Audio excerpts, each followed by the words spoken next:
I spent 6 months interviewing for a life-changing director position, only to have the offer rescinded 48 hours before my start date due to anonymous tips about a criminal history I didn't have.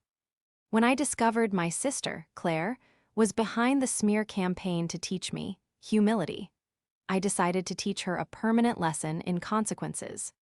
This is where the story truly begins, and you won't want to miss the fallout of this betrayal. Make sure you're subscribed to see it through to the end. We're always curious. Where in the world are you all watching from today? Let us know in the comments. The notification sound on my phone usually triggered a Pavlovian response of excitement. For the last 3 weeks, every ping had been a potential update from HR, a congratulatory text from a former colleague, or a confirmation of the onboarding schedule for what was supposed to be the biggest leap in my career. I was standing in the middle of my living room, surrounded by half-packed cardboard boxes. My apartment, usually a curated sanctuary of beige and cream, was in chaos. I was moving to a high-rise downtown, a perk afforded by the significant signing bonus of my new role as Senior Director of Operations at Vanguard Logistics. I had the celebratory bottle of champagne chilling in the fridge. I had the new tailored navy suit hanging on the back of the bedroom door, the plastic dry cleaning wrap still draped over the shoulders like a cape. I picked up the phone, expecting a reminder about the Monday morning orientation. It was an email. The subject line was stark, devoid of the usual corporate warmth I had grown used to during the recruitment process. Urgent regarding your offer of employment. My thumb hovered over the screen. A cold, prickling sensation started at the base of my neck. In the corporate world, urgent combined with that kind of subject line never meant anything good. But surely it was just a paperwork error. Maybe a missing tax form. I tapped the screen.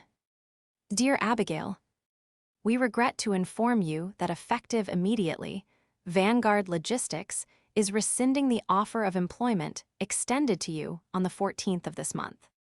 Based on new information brought to the attention of our Human Resources Department regarding your background and professional integrity, we cannot proceed with your onboarding. We take matters of criminal conduct and financial misappropriation very seriously. Please do not report to the office on Monday. Your badge access has been preemptively revoked. Regards, Human Resources. The air left the room. I read the words again. Criminal conduct, financial misappropriation. My knees gave out. I didn't swoon or faint like in the movies. I just sank, physically heavy, until I was sitting on the hardwood floor next to a box labeled Desk Supplies. The phone shook in my hand. I stared at the screen until the letters blurred into nonsensical black lines. I had never stolen a penny in my life. I had never been arrested. I didn't even have a speeding ticket on my record. My entire career, 7 years of 60-hour weeks, missed birthdays, skipped holidays, and relentless grinding, was built on a reputation for absolute, bulletproof competence and honesty.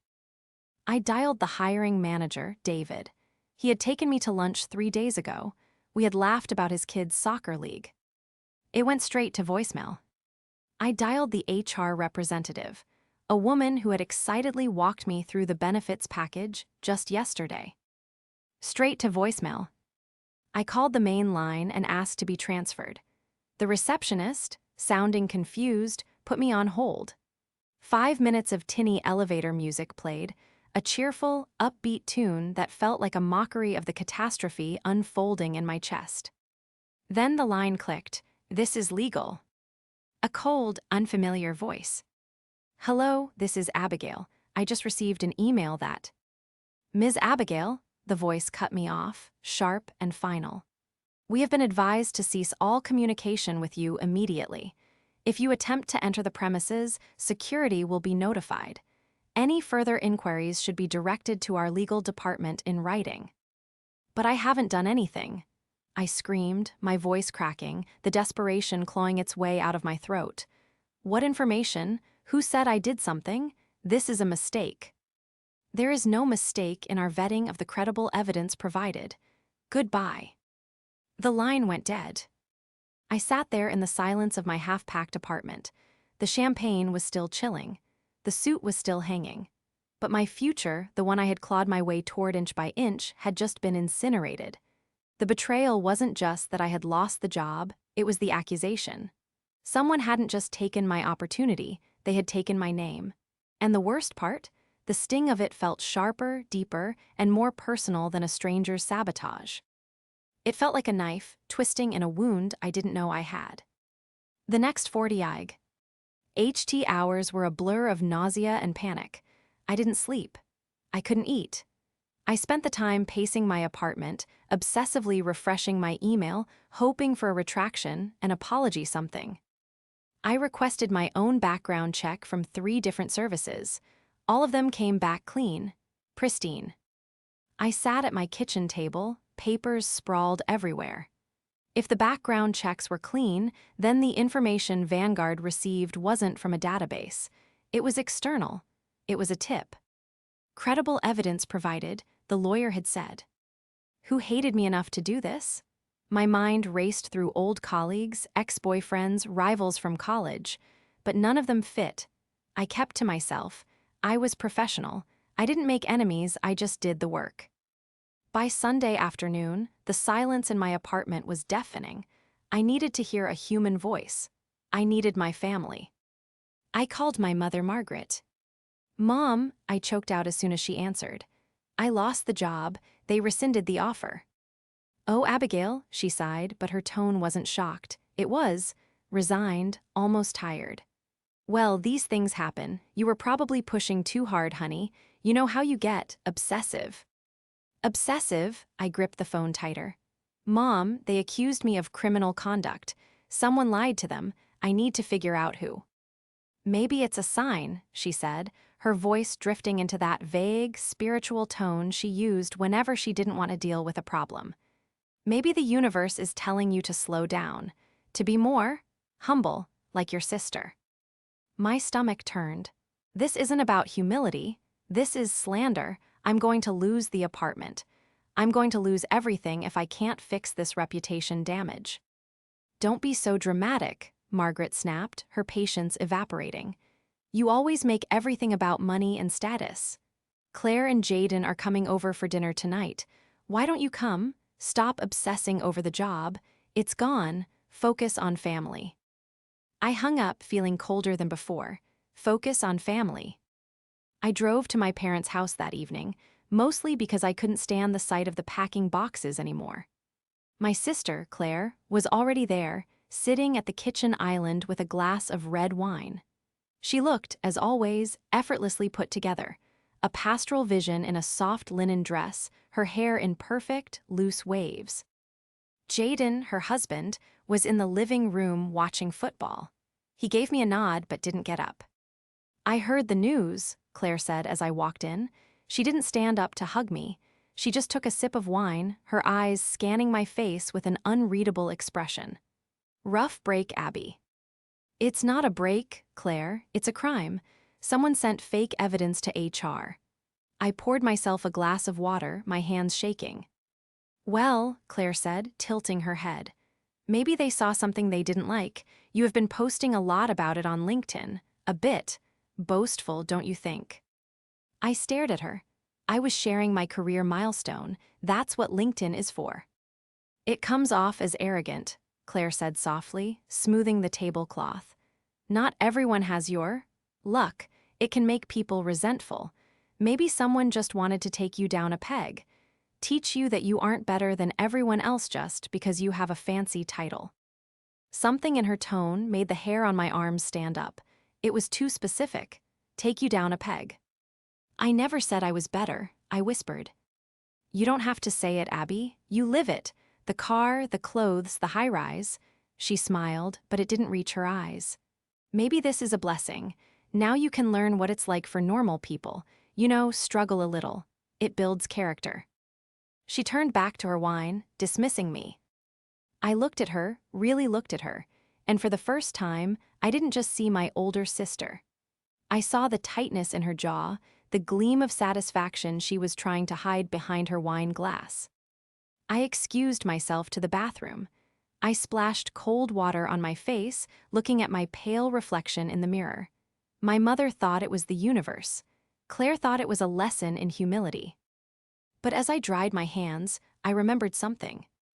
Claire had asked me for a loan 2 months ago, $5,000 for a business venture, a pyramid scheme selling essential oils she was convinced would make her rich. I had said no. I had told her I was saving for the move. She had stormed out, screaming that I was selfish, that I thought I was too good to help family. I looked at the door. They thought I was defeated. They thought I was just going to cry and move back home and learn my lesson. But they had forgotten one crucial thing. I wasn't just an arrogant corporate sellout. I was a senior director of operations. My entire job was forensic analysis of data trails, identifying bottlenecks and tracing errors to their source. If someone had fabricated evidence against me, they had left a digital footprint, and I was going to find it. To understand why this betrayal shattered me, you have to understand the dynamic of my family. For as long as I can remember, I was the resource, the fixer, the bank. My father died when I was 20, and since then, I had carried the weight of our family's stability. I paid off my mother's mortgage. I paid for Claire's wedding to Jaden when they accidentally overspent their budget by 10 grand. I funded the down payment on their minivan when their third child was born. I did it because I loved them. I did it because I felt guilty for my success. Claire, on the other hand, was the heart of the family. She was the golden child. She didn't have a career. She had passions. She volunteered at the church. She ran the PTA. She posted long, rambling captions on Instagram about the beauty of a simple life and the importance of faith and family values. But behind the scenes, Claire was a bottomless pit of need. She resented my career, yet she felt entitled to the fruits of it. If I bought a new purse, she would make a snide comment about materialism and then ask if she could borrow it, only to never return it. If I went on a vacation, she would sigh about how nice it must be to have no responsibilities, ignoring the fact that she had never held a full-time job in her life. Jaden was no better. He was an insurance agent who spent more time on fantasy football than finding clients. He enabled Claire's delusions, nodding along whenever she ranted about how unfair the world was to them. Sitting at dinner that night, watching Claire eat her roast chicken with delicate, precise bites, I felt the veil lift. "So, what will you do now?" Margaret asked, piling more potatoes onto Jaden's plate. "You can't afford that apartment anymore, surely." "I have savings," I said quietly. "Savings go fast," Jaden chimed in, speaking with his mouth full. "Market's tough right now, might be hard to find another gig with. You know, a red flag on your file." "It's not a red flag," I said, my voice hardening. "It's a lie, and I'm going to prove it." Claire set her fork down. The metal clinked loudly against the china. "Why can't you just let it go?" she asked, her voice dripping with faux concern. "Why do you always have to fight? Maybe you did do something, Abby. Maybe you don't even realize it. You're so cutthroat. Maybe you stepped on someone and this is karma." "Karma isn't sending fake criminal records to an HR department, Claire. That's fraud. That's libel." "Well," Claire shrugged, picking up her wine again, "it sounds like you need a lawyer, but lawyers are expensive, and since you're unemployed—" She let the sentence hang in the air, a small, cruel smile playing on her lips. "Maybe you should just apologize to whoever you hurt and move on. Learn some humility." There was that word again, humility. She looked at me with those wide, innocent eyes, the same eyes she used to charm our parents, the neighbors, the church group. She looked perfect. She looked kind. But I saw the shark swimming beneath the surface. She wasn't worried about me. She was happy. She was delighted that I had been knocked down. She was relishing the idea of me losing the apartment, losing the status, and coming back to them, hat in hand, needing their help for once. She wanted me to be small. She wanted me to be manageable. I looked at Jaden, wiping grease off his chin. I looked at Margaret, fussing over the gravy boat, willfully blind to the venom in Claire's voice.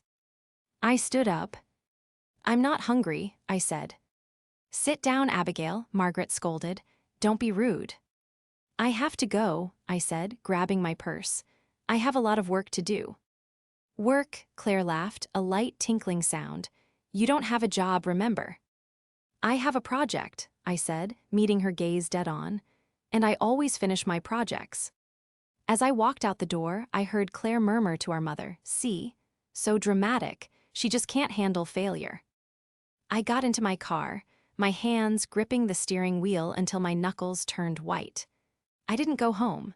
Instead, I drove to the one person I knew could help me navigate the darker side of corporate warfare.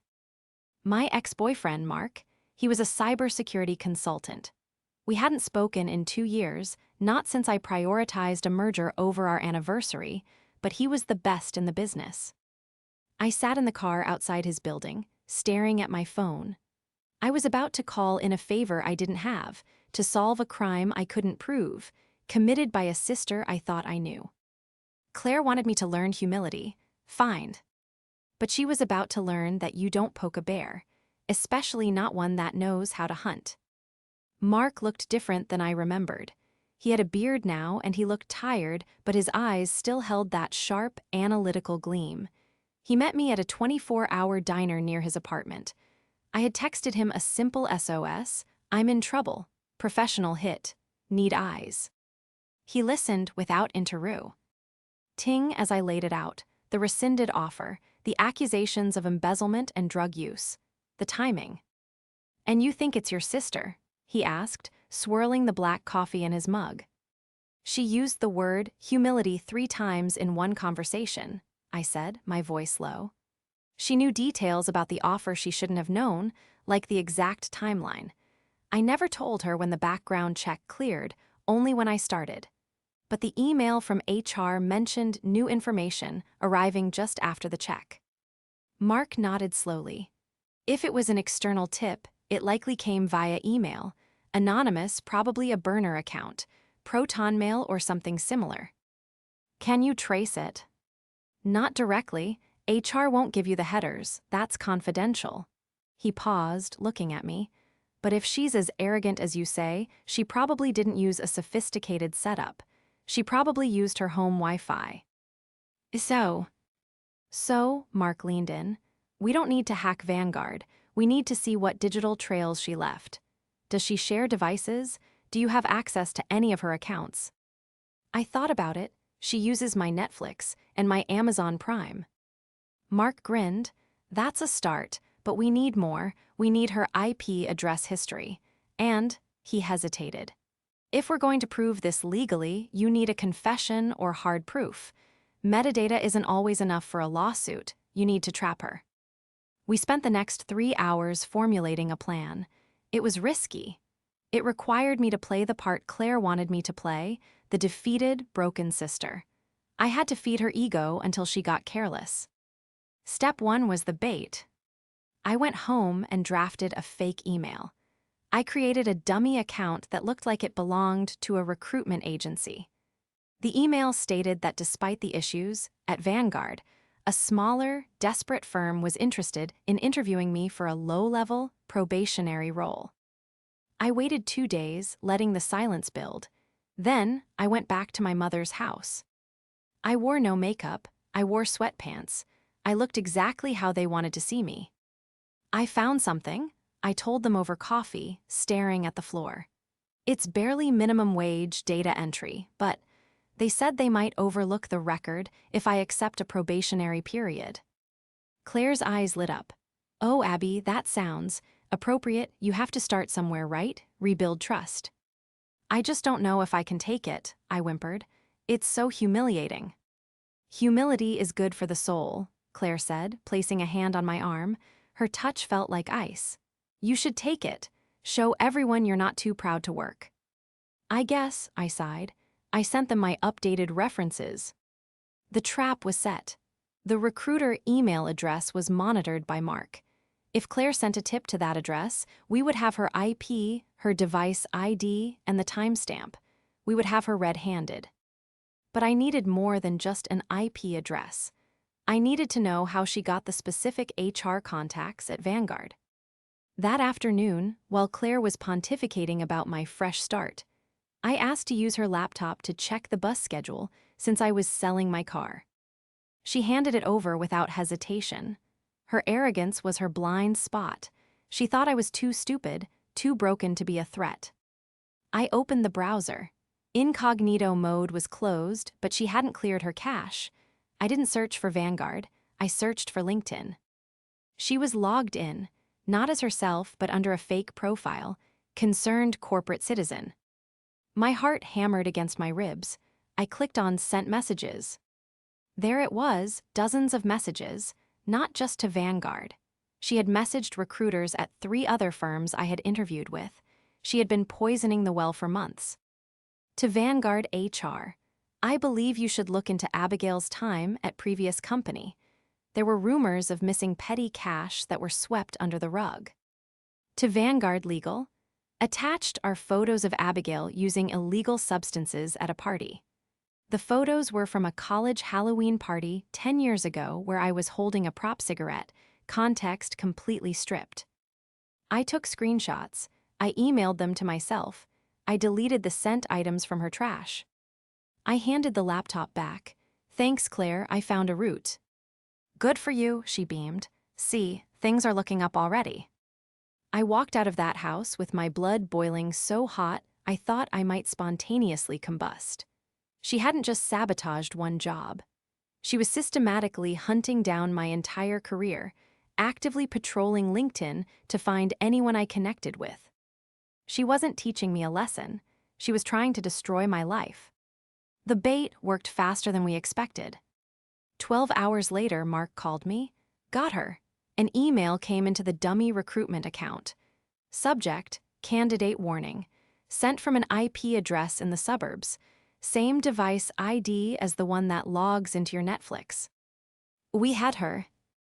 Now came the hard part. Confronting her wasn't enough. If I just yelled at her, she'd would deny it. She would gaslight me. She would tell our mother I was crazy, paranoid, attacking her out of jealousy. I needed to break her credibility. I needed to expose her in a way that she couldn't spin. I called a family meeting. I told them it was urgent, that I had news about the investigation. We gathered in my mother's living room. Claire, Jaden, and Margaret.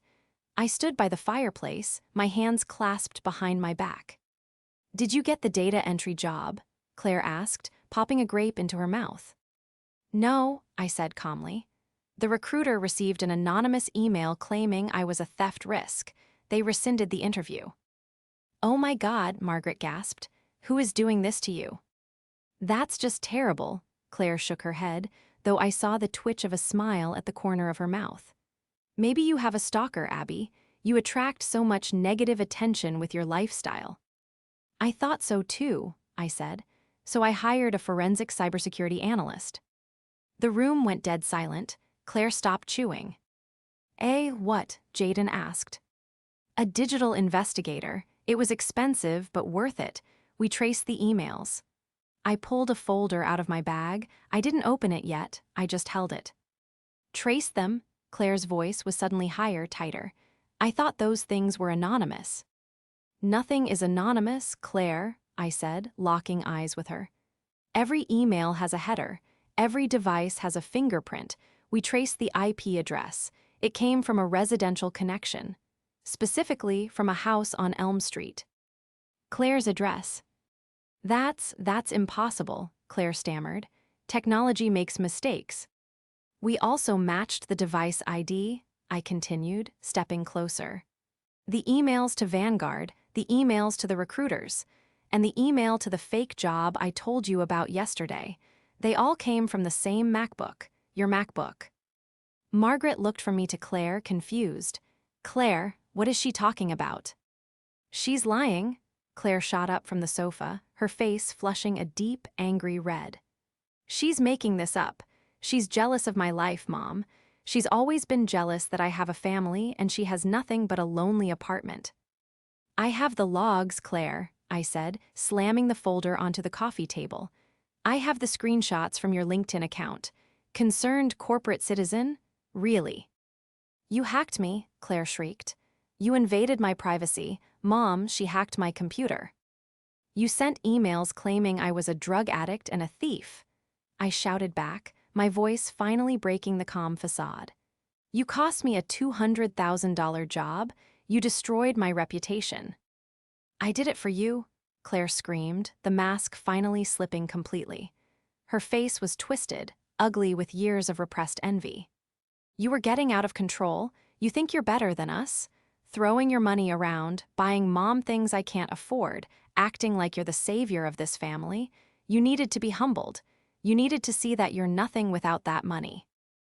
The silence that followed was heavy, suffocating. Margaret looked at Claire, horror dawning on her face. Claire, you did this. You lost her the job. I was saving her soul, Claire spat, pacing the room. She was becoming a monster, an arrogant, selfish monster. I just wanted her to stay, grounded, to stay with us.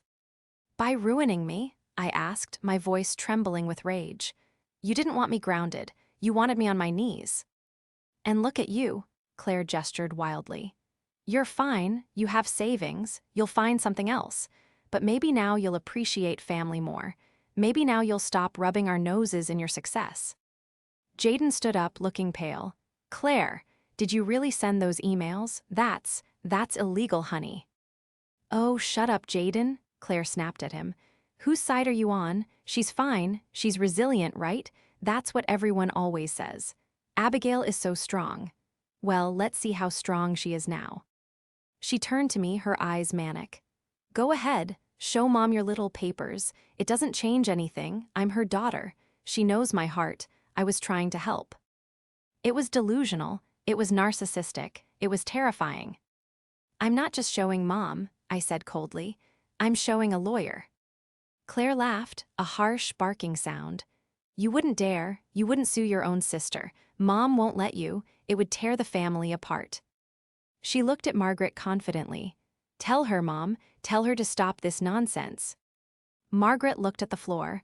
She was wringing her hands, tears streaming down her face.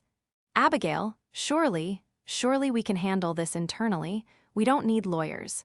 Claire made a mistake, a terrible mistake, but she's your sister. I looked at my mother, the enabler, the peacekeeper who would sacrifice my well-being to keep Claire comfortable. She didn't make a mistake, Mom, I said, picking up the folder. She committed a crime, and she's not sorry. Look at her, she thinks she's right. I walked toward the door. If you walk out that door, Claire hissed, you're dead to us. You choose money over family, and you'll be alone forever. I paused, my hand on the doorknob. I'd rather be alone, I said, than be with people who want to see me fail. I walked out, but I knew this wasn't over. Claire was cornered, and cornered animals bite. The next week was a war of attrition. Claire didn't back down. She doubled down. She started a whisper campaign in our extended family and church community. She told aunts and cousins that I had suffered a nervous breakdown, that I was delusional, that I had invented a conspiracy theory to explain my own professional failure. My phone blew up with messages from relatives. Praying for you, honey. Don't push your sister away. She loves you. She was rewriting the narrative faster than I could fight it. But while she was fighting a PR war, I was fighting a legal one. I hired an employment lawyer, a shark named Mr. Henderson. We didn't just target Claire, we targeted Vanguard. We sent them a demand letter, attaching the forensic proof that their credible evidence was a malicious fabrication from a known relative. We demanded a retraction of the rescinded offer, or we would sue for wrongful termination and negligence in their vetting process. Simultaneously, we prepared a defamation suit against Claire. But Claire had one more card to play. 2 days later, Child Protective Services knocked on my door. I stared at the caseworker, stunned. I don't have children, I said. We received a report that you are running an unlicensed daycare in this apartment and that drugs are present, the woman said, checking her clipboard. It was insane. It was easily disprovable. But the humiliation of having a government official search my apartment, opening my drawers, checking my pantry, was searing. When she left, apologizing for the waste of time, I sat on my couch and shook. This wasn't just about a job anymore. Claire was trying to get me arrested. She was trying to swat me. I called Mark. She called CPS on me. She's escalating. She's panicking, Mark said. She knows you have the proof. She's trying to destroy your credibility before you can use it. We need to end this. Now. How? We have the logs, we have the screenshots, but to really nail her, we need to hit her where it hurts, her reputation. Mark had been digging deeper into Claire's digital life. He found something I had missed. Claire's community volunteer work. She was the treasurer for the local charity league. I looked into the charity's public filings, Mark said, and then I cross-referenced them with some of Claire's Venmo activity. It's sloppy, Abby. She's been siphoning off petty cash for years. Small amounts. $50 here, $100 there. Transferring it to her personal account under labels like reimbursement. My jaw dropped. The woman who accused me of embezzlement was stealing from the church fund. She's been projecting, I whispered. Everything she accused me of, she was doing herself. Exactly, Mark said. And guess what? The Charity League has their annual gala this Friday. Claire is being honored as Volunteer of the Year. A cold calm settled over me. Friday, I said. Okay. I called Mr. Henderson. Draft the defamation lawsuit, have it served, but not to her house. Where do you want it served? He asked. I'll let you know, I said. I have a better location in mind. I wasn't going to hide anymore. I wasn't going to play the victim. Claire wanted a show. She wanted to talk about values and integrity in front of an audience. I was going to give her exactly what she wanted. The annual Charity League Gala was held in the grand ballroom of the Omni Hotel. It was the kind of event where the city's old money mingled with aspiring social climbers, everyone drinking overpriced champagne and patting themselves on the back for their generosity. I wasn't invited. In fact, I had been explicitly removed from the guest list by the treasurer, my sister. But I didn't need an invitation. I had bought a ticket 3 months ago under my own name, long before the sabotage began. And I had a process server named Mr. Gorski waiting in the lobby. I arrived 20 minutes late. I wore the navy suit I was supposed to wear on my first day at Vanguard. It felt like armor. As I walked into the ballroom, the air conditioning hit my face, cooling the sweat that had gathered at my hairline. My heart was hammering a frantic rhythm against my ribs, a physical reminder of the risk I was taking. The room was dim, illuminated by crystal chandeliers and purple uplighting. Hundreds of people sat at round tables, watching the stage. And there she was. Claire stood at the podium, bathed in a spotlight. She was wearing a shimmering gold gown, looking every bit the angel she pretended to be. She was holding a Krista. L. Plaque, Volunteer of the Year. I moved silently through the shadows at the back of the room, stopping near the tech booth. I needed to hear this. And really, this award isn't about me, Claire was saying, her voice thick with practiced emotion. It's about the values we hold dear: integrity, honesty, family. She paused for effect, looking down at our mother and Jaden, who were beaming at the front table. It's been a hard year for my family.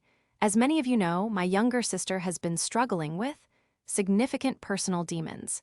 Addiction and mental instability are terrible things. A murmur of sympathy rippled through the crowd. My blood ran cold. She was doing it.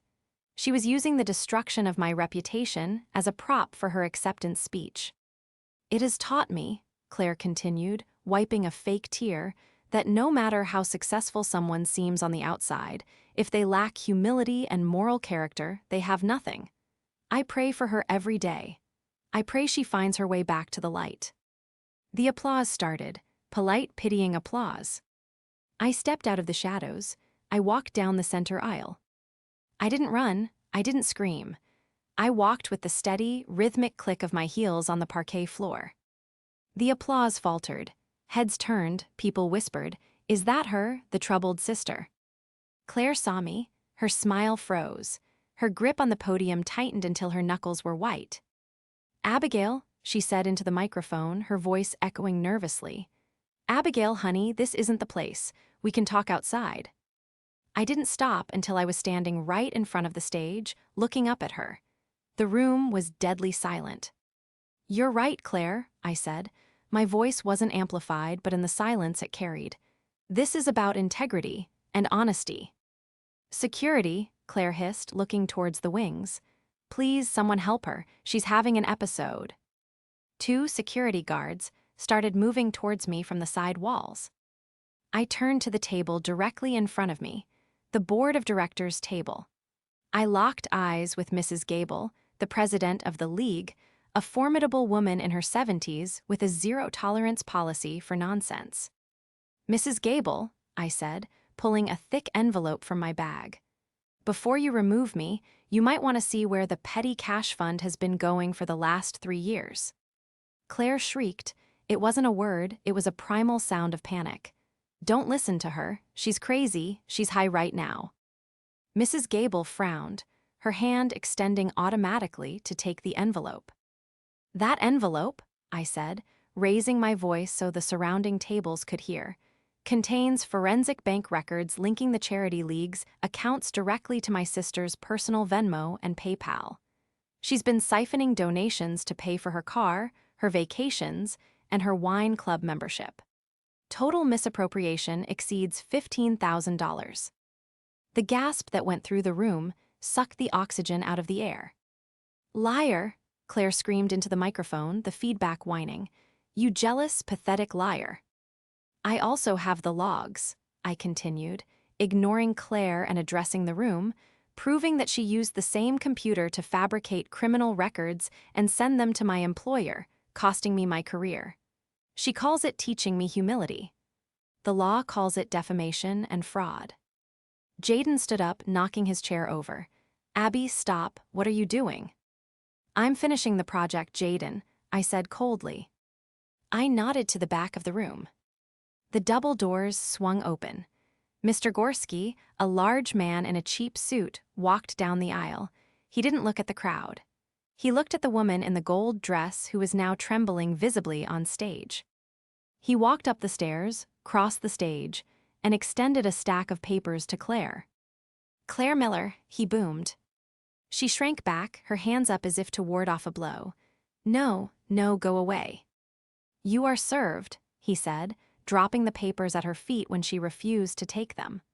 "Lawsuit for defamation of character, tortious interference, and damages totaling $2 million. Claire looked at the papers, then at the silent, horrified crowd. The golden child facade didn't just crack, it shattered. She lunged for the microphone. "She's lying, my sister is a criminal, she's the one who stole. Mom, tell them." She looked frantically at the front table. Margaret was sitting there, her face ashen, staring at the envelope Mrs. Gable was now reading with a look of pure fury. Margaret looked up at Claire, her perfect, pious daughter, and then she looked at me. For the first time in my life, my mother didn't rush to save her. She just put her head in her hands and wept. "The police have been notified regarding the embezzlement," I said, my voice cutting through Claire's hysterics. "They're waiting in the lobby." I turned around. I didn't look back at the stage. I didn't look at the hundreds of people staring at me. Slack jaws. I walked back up the aisle, the sound of my heels the only consistent rhythm in a room descending into chaos. Behind me, I heard the feedback whine again, followed by the heavy thud of the microphone being dropped. And then, finally, the sound of Mrs. Gable's voice, cold and sharp as a guillotine blade. "Claire, step down now." The fallout was swift, brutal, and public. Because the gala was a high-profile event, the story hit the local news cycle by the next morning. Charity treasurer accused of embezzlement at gala meltdown. The video of Claire screaming, "She's high right now," while I stood calmly in my suit, went viral locally. It wasn't the kind of fame she had always craved, but it was certainly the attention she deserved. 3 days later, I sat in a conference room at Vanguard Logistics. Across from me sat David, the hiring manager, and the VP of HR. The mood was somber. On the table between us lay the letter from Mr. Henderson and the retracted police report regarding the drug den, which was obviously false. Abigail, the VP began, looking uncomfortable. We have completed our internal review. It appears our vetting process was compromised by a malicious third party. We acted prematurely. You fired me without a conversation, I said, keeping my voice neutral. You took the word of an anonymous email over my background check. We know, David said, looking genuinely ashamed. And we are incredibly sorry. We want to reinstate the offer. Immediate start. And to compensate you for the distress, we are increasing the signing bonus by 20%. I looked at the contract they slid across the table. It was everything I had worked for. The salary, the title, the validation. But I didn't sign it immediately. I have one condition, I said. Name it, the VP said. I want a written statement from Vanguard, on company letterhead, confirming that the allegations against me were false and that my record is clean.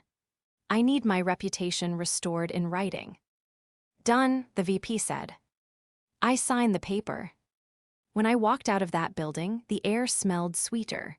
I drove to my new apartment, the one I hadn't lost after all. I spent the afternoon unpacking, putting my books on the shelves, hanging my clothes. Every object I placed felt like a victory. That evening, there was a knock on my door. I looked through the peephole. It was Margaret. I debated not opening it. I debated leaving her out there, but I opened it. She looked 10 years older. Her eyes were red and swollen. She held a casserole dish, the universal language of a mother who knows she screwed up but doesn't know how to say the words. Can I come in? She asked, her voice small. I stepped aside. She walked in, looking around the apartment. The arrogant apartment, the high-rise. It's beautiful, Abby, she whispered. Thank you. She set the casserole on the counter and then turned to me. She tried to smile, but her lip quivered and she broke down. I didn't know, she sobbed. I swear, Abby, I didn't know she was capable of that. The money, the lies. She told me you were sick.